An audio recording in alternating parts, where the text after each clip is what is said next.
Hey everybody, happy Friday as I'm recording this. I don't know what day you'll watch it, but it is Friday for us. And we're approaching the end of the first quarter of 2022. Got another phishing attack review for the week of, well, today is March 25th, 2022.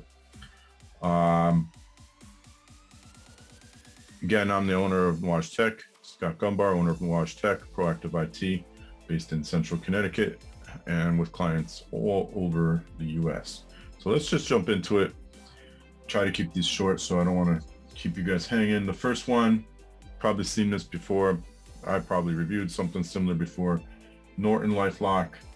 I get an email, and you can see up here it came from PWATON760@gmail.com. Norton LifeLock being sold to me isn't going to come from a Gmail address. It's going to come from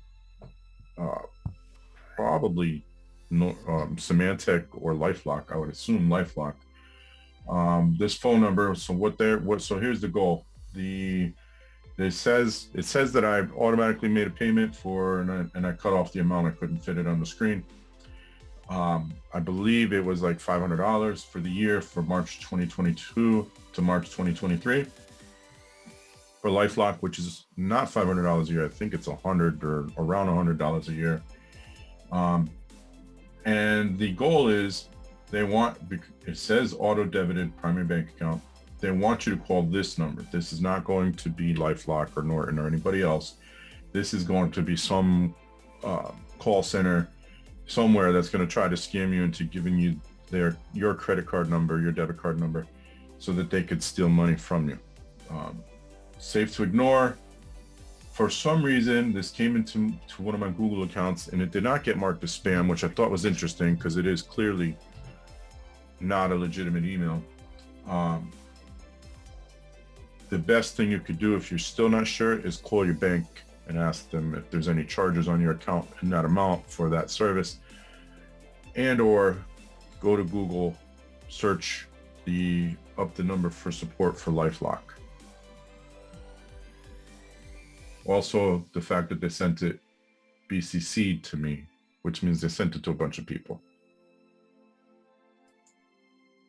This one, fairly similar, Loan Depot _digital is here to help. So they use Loan Depot's logo and likeness and everything else. And all of the links in the email are broken except for this one here. And this one goes to Loan Depot Digital, some variation of Loan Depot Digital, something like that. Loan Depot's website is loandepot.com. They are a legitimate company. I don't know much more than that. I just know they're a legitimate company. I don't know what their customer service satisfaction scores look like, or how good they are, what they do, but they are a legitimate company. And their website is loandepot.com, not Loan Depot anything else with a digital in it or anything. And then you can see here again, it comes from a Gmail address. Should never happen. And it's being sent to a bunch of people with a similar name. So my name is Scott. It was sent to a bunch of email accounts with the name Scott to start. So they just searched or randomly picked. I'm not sure how they determine email addresses with the name Scott. Maybe it shows up on a list somewhere. Maybe they have a list of breached accounts. I may have mentioned in the past that my email accounts, this particular email account that I found this, was involved in breaches in the past. So I'm sure it's on the dark web. And so they just grab a list from the dark web and do it alphabetically. Maybe there's a limit on how many emails they can send at a time. So they just grab a bunch and send it, and they're doing it in alphabetical order. They're somewhat organized, I guess. You see a little lock here in the red, which means it's not a secure email. And again, probably most importantly, Loan Depot _digital is not a real company. Loan Depot by itself.com is a real company. If you're getting emails from a Gmail account with advertisements like this, it's safe to ignore. If you want to do business with Loan Depot, just go over to loandepot.com. And finally, the irony here I received this email, and it is an invite to a roundtable workforce development discussion. And I purposely blanked out names and emails because this is a legitimate email. And when I got it, automatically said this is phishing email. Turns out it's not.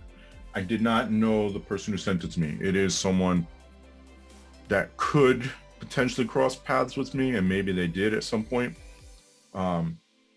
They're in the business community near me, but I've never really had much conversations with them. I may have at a networking event at one point or another, but they sent it from a Gmail account. First red flag.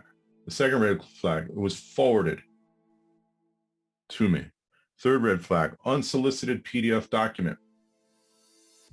And the fourth red flag, they want me to reply or RSVP to a different email account that's not the one that sent it to me.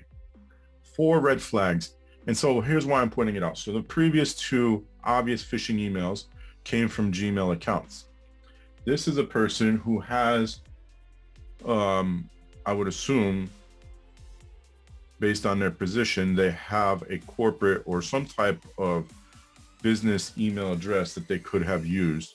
And they could have taken the time to, not forward it, not attach a PDF, or explain why there's a PDF attached, maybe make some kind of initial contact, because I automatically assumed this was phishing. And then I got curious and did some digging and found out it's not phishing. It is in fact a real invite to a real event that would probably, if under normal circumstances, get ignored, but because I do these videos, I decided not to ignore it. This is really bad. And this is why people fall for phishing emails, because we send out emails like this that are just forwards to a list, because it was not just sent to me. It was sent to a list, and you could see the list. If I didn't blank it out, I blanked it out on purpose because it has a company name. But you could see the list in the to field. It's a distribution list. And then there's a blank, or there's a PDF attached. PDFs are notorious for also carrying malicious scripts and malware and so forth.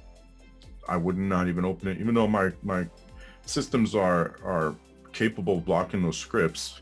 We use zero trust, and therefore nothing would happen. I'm still not going to take the risk. We're all about risk mitigation and RSVP to a different address. These are all concerning to me, and this is why people open phishing emails, because we send emails like this. Is one of the reasons. There's more than one reason, but this is one reason.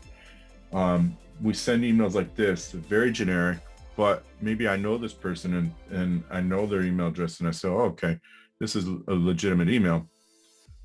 I don't know if their email account was compromised. I don't know what the story is. Or I don't know, maybe I'm not paying attention and one of the letters in the email address has changed. There are lots of possibilities here. This looks like a phishing email to me, and it should look like a phishing email to you. No explanation, no anything in this email. Bad job on the person who sent it. And if the person who sent it happens to see this, I apologize. I purposely blocked out the names. Give me a call and we'll have a discussion. That's going to do it for this week. So until next week, stay safe, stay healthy, and stay secure.